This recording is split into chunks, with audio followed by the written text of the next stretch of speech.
Singapore, it is known as one of the most developed countries in the world in terms of education and technology, with one of the highest standards of living. Singaporeans pride themselves in living in peace among people of different backgrounds and will be shocked if a riot among people of different races broke out. However, after the cataclysmic Second World War, the country was full of angry men wreaking havoc on the streets. In a way, those destructive riots did shape Singapore into the independent nation it is today, which leads to the question: did the riots in Singapore in the 1950s hinder the path to independence, or did they help Singapore gain independence from the British?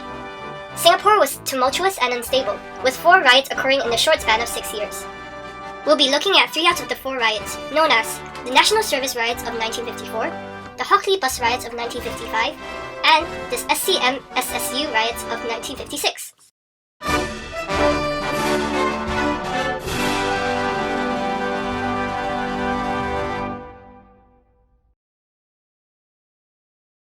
The National Service Riots. The National Service Riots started as a peaceful demonstration when students from the Chinese middle school went to present their petition to Chief Secretary William Gooday.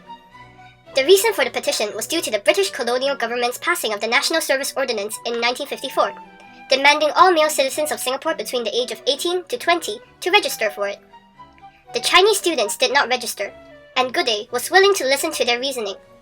The riots broke out when the riot squad came and clashed with the students. The Hockley Bus Riots. The Hockley Bus Riots began due to the ill treatment of the bus employees by their employers, the Hockley Bus Company.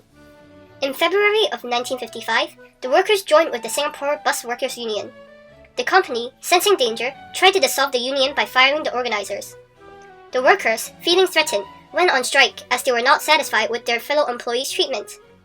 The strike lasted for around 2 weeks, and it escalated into a human road blockage as both sides became more and more relentless. Soon, even students from the SCM-SSU joined in to protest, and on the 12th of May, a violent riot broke out. The SCM-SSU Riots.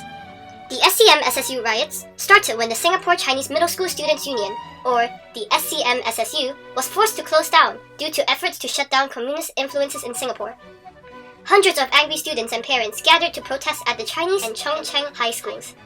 Soon, the police came and dispersed the students using tear gas. The students, even more enraged, took to the streets and started a violent riot, throwing stones and flipping cars.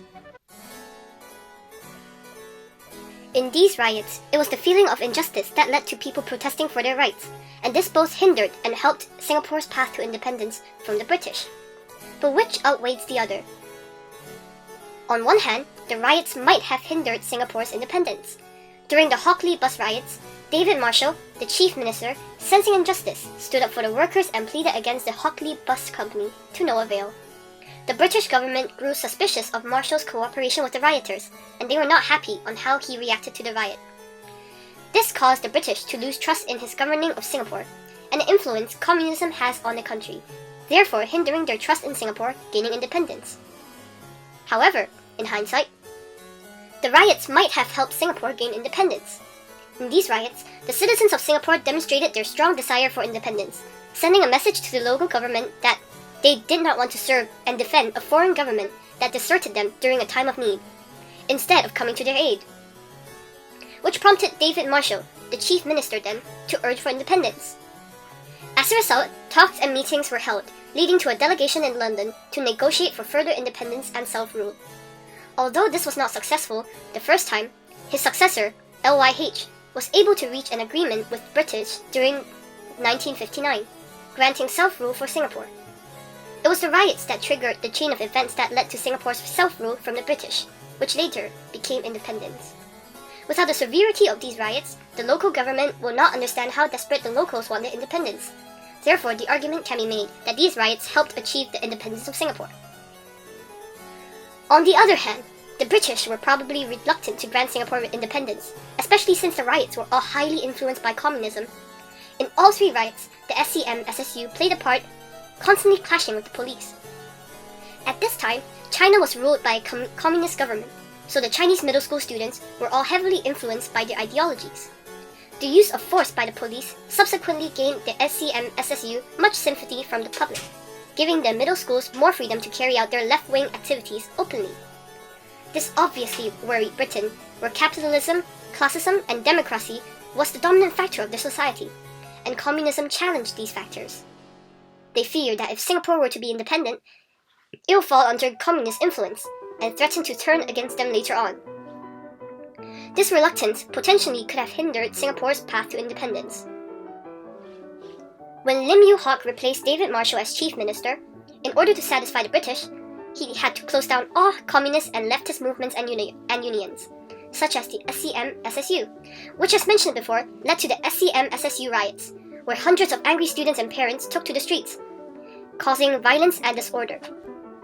This led to many procedures and troubles that the local government and police had to sustain and secure for precaution.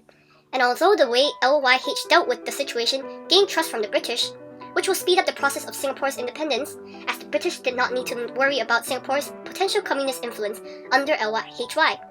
The riot itself also hindered in the sense that LYHY's plans of self-independence were slowed down due to the incorporation by the citizens of Singapore. Without these riots, perhaps LHY will be unable to show his intentions of cooperation with the British. But his plans of gaining independence for Singapore will also be much more efficient and orderly, rather than needing to slow down his plans to calm down the citizens of Singapore and waste resources and labor for safety and security. On both sides, there are reasons on why these riots both hindered and helped the independence of Singapore.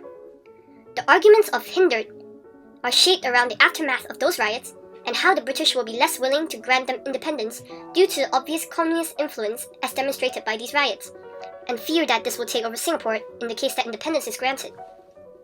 Or how the local government's plans are being slowed down and hindered by these riots as a shift of attention, needing to spend time and resources informing the citizens and ensuring safety and security in case of another riot. While the arguments on how these riots helped the independence are based around the message being expressed through the riots, like how this alerted the severity of these riots' local government, and how there's a strong atmosphere regarding desire of independence, and how this ideology spread it to more and more people and gained a sense of unity and patriotism among the people of Singapore. Ultimately, a large reason why Singapore gained its independence in the first place.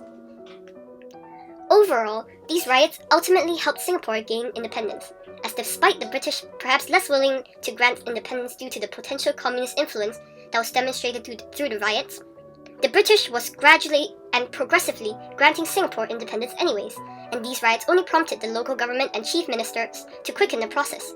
In conclusion, the riots of Singapore in the 1950s helped their independence more than it hindered it.